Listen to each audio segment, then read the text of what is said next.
everybody. This is Jess from 3D Learning Experts, and you're listening to the LD Experts Podcast, the show for busy parents who want to help their kids with learning disabilities, or as I like to say, learning differences, go from surviving to thriving. Hello, everybody. Today, we are honored to be with Cindy Coady, who is going to share with us the importance of play in development. And Cindy is an expert in play and development, and she is a drama therapist. Thank you so much for joining us today, Cindy. Oh, thank you so much for having me. So your topic is all about having fun, and let's just dive right in and talk about why it's important to let your kids have fun. Yeah, play is something that we sort of put on the wayside. I think a lot of the times we think that it is something that should be used as a reward, or it's, something that is done after the work is done. But all developmentalists will tell you, psychologists, that play is fundamental. It's a primary drive in us, and it helps us move forward. So the work of play is really important, and we can't forget it. Gosh, we were just talking about a shirt, and you definitely need to start a shirt line like play is fundamental. There you go. Exactly. I'm gonna write that down. Yeah. So tell us, what do you do as a drama therapist? My primary work is I work with parents, and I help them learn what I've sort of coined as engagement play. And it's a sort of play that helps parents rewire children's brains in order to sort of jumpstart or restart developmental neural connections. That's awesome. And so how do you go about teaching them this? It's really a part of it's one part education, where, we're sort of understanding child development and understanding the whys and the hows of things. And then it's looking at, I'm really passionate about not adding things to parents' plates. Parents already have so much. And then a lot of the times when you're bringing your kids to therapy and tutoring and all sorts of things, to add something else to the plate is just, it just seems kind of impossible. And what I really pride myself on doing, what I really like to do, is take what you're already doing. What is your life like? What do you surround yourself with? What do you guys do as a family? And how to take those things and rework them a little bit so that they're becoming play and helping the brain. That's awesome. And you can help people virtually, is that correct? Yep. I meet, especially that was one of the good things about the pandemic. I think lots of people were able to see how effective you can be just meeting online. And again, the premise of the work is I coach the parents, and then I have them videotape themselves doing this play, and we watch it together. My goal is to work myself out of a job. My goal is to help parents get really efficient and really understand, so that, lots of families that I'm working with now, we see each other once a year just to tweak. So it's really helping them become effective and become, the advocates for their child, as opposed to, obviously I'm not, saying that professionals are important. Obviously therapy and tutoring, all of this stuff is important, but I think there is a big, this big world of play that can be happening in your home. And I'm also really believe in attachment, and that first relationship has a lot of power. I know it did in my life. The first relationship has a lot of power in helping you learn. And so it's really getting back to that. So what age group do you usually help? I have kids I've worked with families with kids of 18 months all the way to adolescence. And a lot of the times we move from the adolescence to then I start helping them as they're adults. I move into helping the individual and not working with their parents anymore, and sort of everything in between. It's never too late. And play is a natural thing that we've kind of gone away from. So yeah. Why is it that people need to be taught how to play? I think you just hit the nail on the head, right? It's something we're moving away from. It's something that we don't think is important. And believe it or not, I think the play that we do focus on is actually not real play. So real play requires there to be, it requires there not to be any end result or any goal required. And so if you think of family game night where you're playing Monopoly, you can play together and you can, it's a great family connection, but it's not real play because there's a goal. Winning or getting to the end is the goal. Sports are not real play. Sports have a goal to win, to get the ball to one end, to get it into the goalpost. So these things are not real play, and we're so, a lot of the times we are focused on achieving a particular goal. So yeah, it's just kind of backing up and letting that natural progression. We're just focused on end results. A lot of the times we're taking away free play from kids. We're taking away from recess. We're adding them into structured activities for socialization. That's a great example of, sometimes when I work with a family, I look at their schedule and I start and go, okay, why are they in these particular activities? And a lot of the times it's, my child needs to learn how to socialize. And socialization can actually happen a lot better when it's happening at home in play than being, again, sent out to do it. So it's just kind of, rethinking things. So what does play look like if all of those things you mentioned are not actually play? Okay, so play is, first of all, it's engaging, right? It's something that kids want to do, that they're going forward through, as opposed to being told to do it. So play has to be engaging. Next, it needs to be safe. And when I use the word safe, I'm talking developmentally safe, where they can try things and not be scolded or told that they're wrong, right? There's that, I'm sure you've seen kids play, the adage of hearing, two little boys play and the mom's kind of going, stop fighting. And the boys are going, no, we're play fighting. So kids need that ability to try things out. That's what it means to move forward.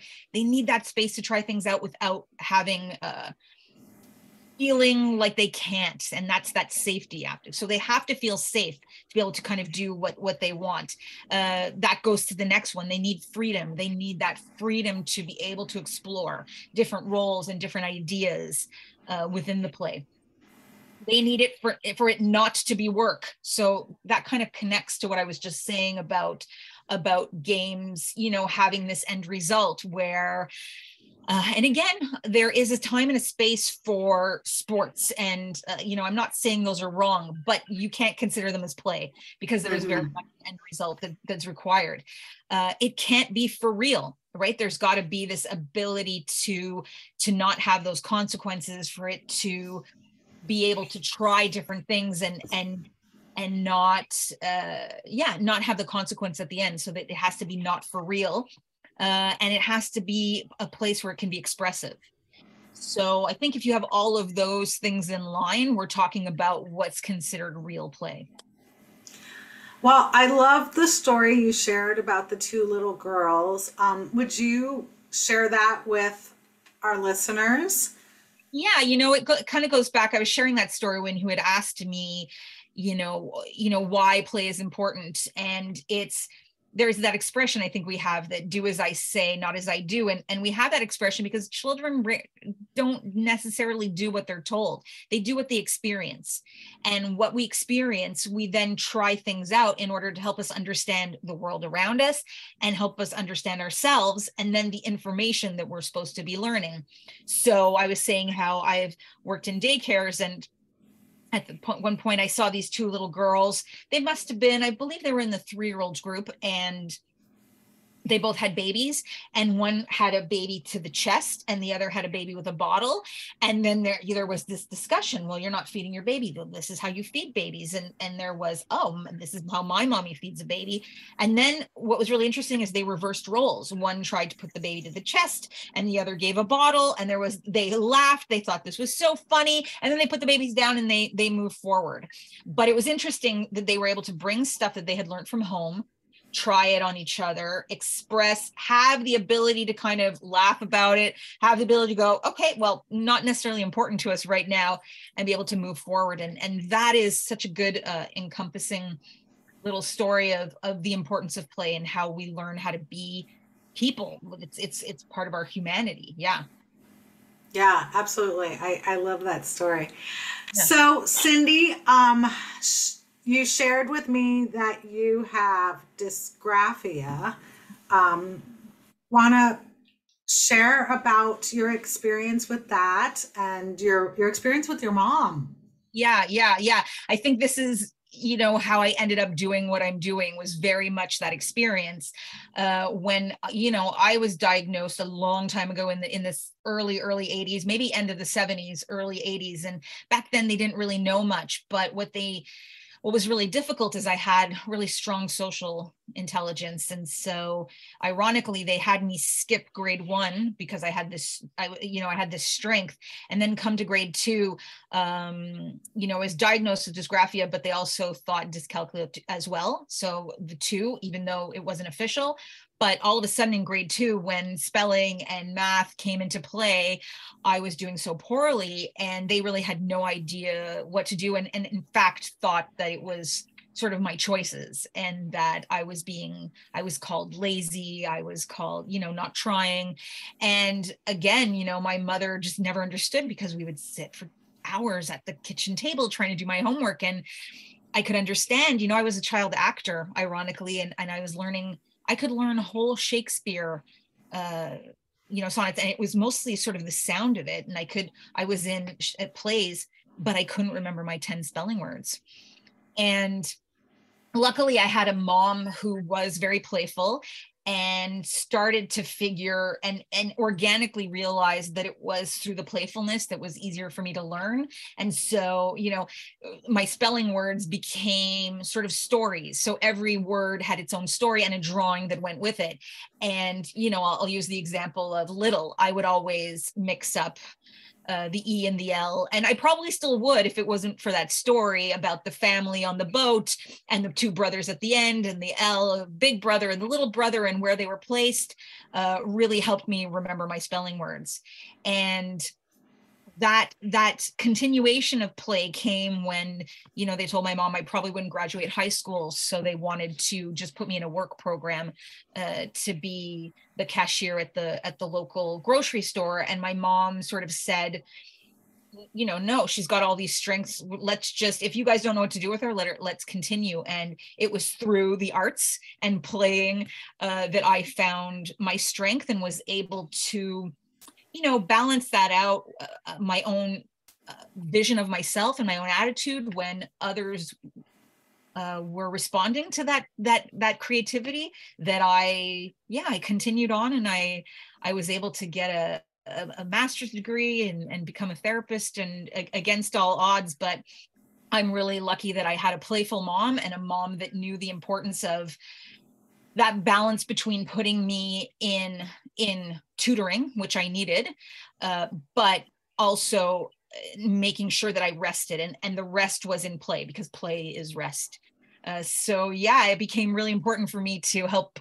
I guess it's how I ended up where I am, to help parents sort of see that and help them solidify and to stop worrying and to start playing. I love that. And it's so awesome that your mom understood what you needed and provided you with the balance of what, play and work, because that's what we all need as adults too. And it is very hard, I think, for adults to remember to play, because we've been so ingrained that, work, we got to work. Yep. And Yeah, so that's wonderful. I love that story, and we didn't go as deep into it when we talked before, but yeah, that's just awesome that your mom knew the right things to do for you. Yeah, and I think that's, I mentioned the 70s and the 80s because there was not much that they knew. My mother had to kind of use her instincts. And I think, parents, it's a sort of double-edged sword where there's so much information now that parents have to sift through all this information and feel like they have to do so much. And I think, yeah, it's really about finding, and that's something that I try to help my clients with, is finding that balance between what's the work that really does need to get done, and where, and and the work of play, and that restful aspect, and being able to learn how to balance those two can be, I think, really overwhelming for parents now.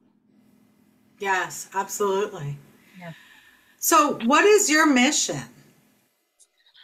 My mission, I think I just said it, my mission is really to help parents stop worrying and to start playing and seeing that helping your children, I want these kids to have the best quality of life. And that's the goal, and not to achieve a particular goal necessarily, or it's to really be able to have a job that is meaningful to them, have relationships that are meaningful. Yeah, quality of life is so important, and sometimes we get caught up in achieving things that we don't see. Parents want their kids to be really happy. I think that's every parent's goal, right? Is even when they're thinking of a scholastic goal, the end result is, will my child have all the choices that are, for them to be able to be happy. So yeah, my mission is to help parents stop worrying, start playing, so that we can really increase the quality of life for not only the child but the families as well. I love that. That is so, it's so simple, yet so many of us are not doing that. And Oh yeah, we get caught up. yeah, caught up in trying to be the best. And, Yeah. and I mean, I had four children, and three of them were in sports at one time, and that they definitely were not out playing. I was thinking about, when you were sharing about that, it was work for them to, try to be the best, and um, then they'd come home exhausted, and then we'd hurry up and do homework and eat dinner and go to bed. So yeah, we definitely need to realize that play is not the same as any kind of structured activity or Yeah, yeah, yeah, yeah. game. Yeah, exactly. It really, I wrote this list of everything that play does, and it provides rest. It helps us with our relationships. It diffuses counter will. It diffuses that, well, counter will against parent and child. It helps attention span. It alleviates boredom and depression. It helps heal and recover. It serves our emotions. It helps us mature. It optimizes learning. It civilizes us and socializes us. It sparks creativity. So all of those, I mean, we need them all, and the kids need them all. So again, it's really seeing that importance. This doesn't go with learning disabilities so much, but I was fortunate enough to work in a clinic in Boston right after 9/11, and I ended up having a few children of family members that were in the planes, because the planes had left from Boston. And so families were bringing the children there because the kids just kept playing, you know they kept playing accident, and they kept playing plane crash, and the parents were really afraid of that and thinking that they were being re-traumatized. And luckily, what I saw through the work with these little kids is they were able to, I allowed them, I mean, I went into that plane crash play with them, and they played plane crash for a couple of weeks, and then it went into ambulance, and then it went into playing the hospital, and then it went to playing taking care of, and then it played home, and then we slowly moved out of it. And I really don't take any that wasn't me doing that work. The only thing I did was hold the container for it. The play did all of the healing. Play did all of that healing of being able to work through this story that these kids were seeing on the TV and that they were hearing all the adults talking about. They took they took it and they played with it until it felt okay to move past it, through it to the other side of it. So yeah, it has nothing, necessarily to do with our audience, but just a great example of that power of play, and why it's so important. Well, I think it is relative because, I mean, so many of our kids come to our tutoring program with trauma. Yeah, And that's true. Yeah. And the trauma could be just their embarrassment of not being able to read, or they have to get, the A-level book when the rest of their class is on the P or something like that. And so what you're saying is allow them to work through that trauma. Don't try to stuff it in a box and lock up the box and hide it. Yeah. So that absolutely is relevant. Yeah, you're right. What an incredible story. Like, my heart just like, wow, those poor kids. Like, I was sitting at home in Las Vegas, not, even though I'm from New York City, not being at all connected to that situation. So I never thought about how the kids were affected by it. Yeah. And it's funny, you say poor kids, and I say, when I was dealing with that, the kids moved through this way better and way faster than the adults. The adults tried to intellectualize it. I mean, again, I don't want to speak for everybody, but the children that I was able to work with that were impacted, they moved through it beautifully. And because their parents brought them to play therapy, and their parents brought them to places and said, okay, I guess whereas again, like I said, it was less about my capabilities and certainly more about being able just to hold the container for play. Well, and maybe you impacted some of the parents as well, for them to realize that if they, let go of it, that might help with their healing. Yeah. That was definitely the catalyst for me realizing the importance of working with parents, because I could work with a child 1 hour a week, but I knew I wouldn't have as much impact on these kids as if I taught their parents what I knew, and that their parents were bringing that stuff home and making it a part of their everyday life. I love that. Gosh, you are making such a difference. And I'm so happy that I was able to bring you on as a guest and have you share what you do, and that it's so easy for anyone in the country or in the world to reach out to you and get the help. Speaking of which, you helped people in China at the beginning of COVID. Do you want to share about that? Yeah, I had a contract to go and teach at a university there, play, and COVID hit, and they kind of obviously said, well, that program, we're not able to do it, but we're starting to get, because it was a creative arts therapy program, they were getting contacted by parents saying, we're at home with our children and we really don't know what to do, because in this particular area, I certainly don't want to speak for all of China, but I know what this administrator was telling me was that, children kind of start school at 2 there, and it's very scholastic based and skill based, starting very, very young. And so when these children were at home for day's end, the parents were realizing we really don't know how to play, and we would love to learn how to do it in a way that can help our kids.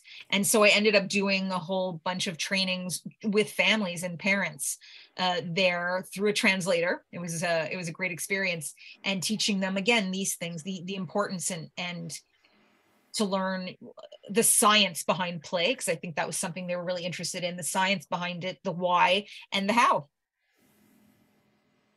It was great.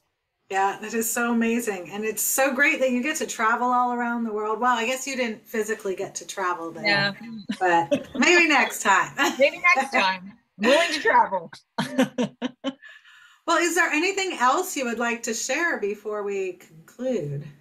Well, I offer, so on my website, it's my name, cindycoady.com. I offer a free gift, and it's a guide on how to boost development through, again, what I've sort of coined engagement play, and how to, it's this little guide on explaining why, and then it has a handout you can sort of stick on your fridge so that every day you can watch it, and it's a checklist so you can check off. And they're super simple things. Am I spending time with my child without trying to gain anything from them? Those kind of things. That's part of the checklist. So, yeah, I invite everybody to go on my website. You just click on free gift and you'll be able to get that guide. And it's a great way to start.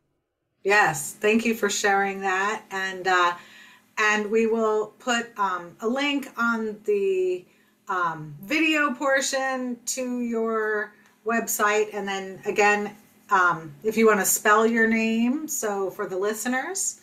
CindyCoady.com. Perfect. Because, if our listeners might also have dyslexia or dysgraphia, and so spelling is not always easy. So we want spelling is not always easy. Yep. I know. You can 100% relate. Thank you so much, Cindy, for joining us today and sharing your wisdom with my audience. My absolute pleasure. I can't get enough of talking about this, really.